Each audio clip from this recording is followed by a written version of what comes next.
I am so impressed that you've made it to day 2, that you actually have taken the time to do this.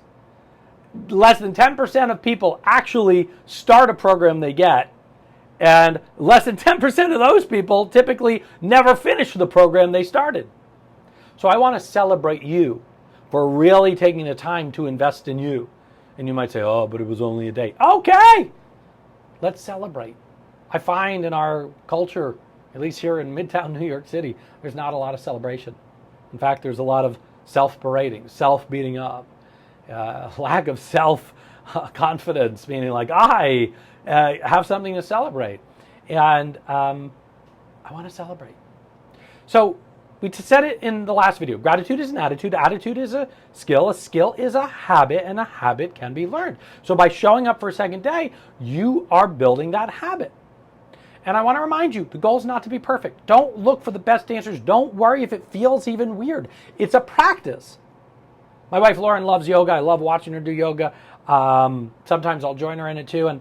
And she'll sometimes fall out of tree pose or whatever the pose is. Does that mean she's bad? Does that mean she can't do yoga? No, it's a practice. You're meant to fall out of it. So don't worry. It's meant to feel weird too. So don't worry if you're filling it out perfect. Just go for the action of it. And we talked about ritual before. And remember, the highest ritual is anything done with great care.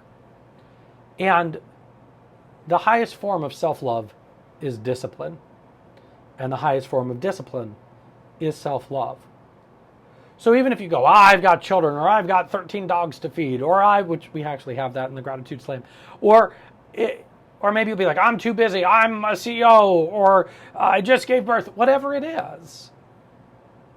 The discipline is the self-love. The self-love is the discipline. So the discipline of doing the journal.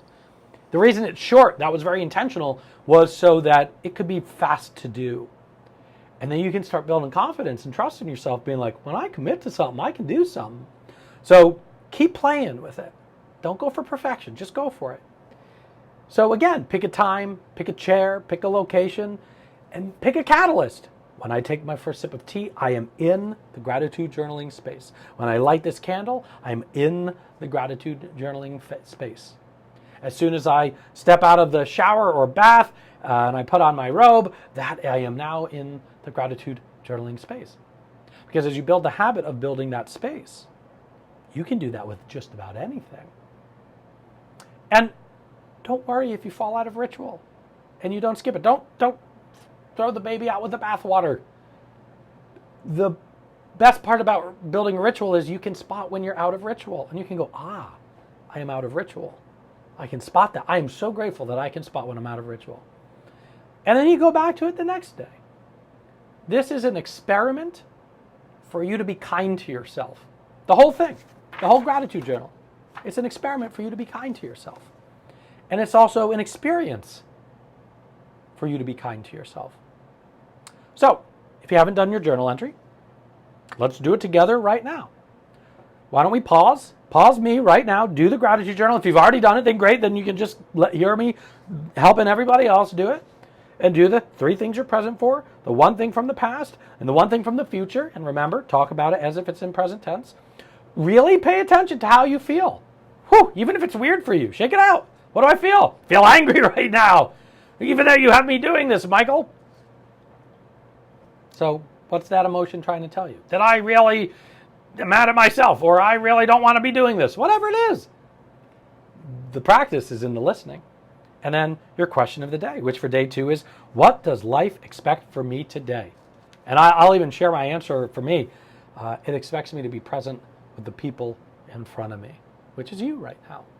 And notice once I actually made my statement to myself, that was my statement, you'll have your statement, and you can take mine too. Amateurs borrow, professionals steal.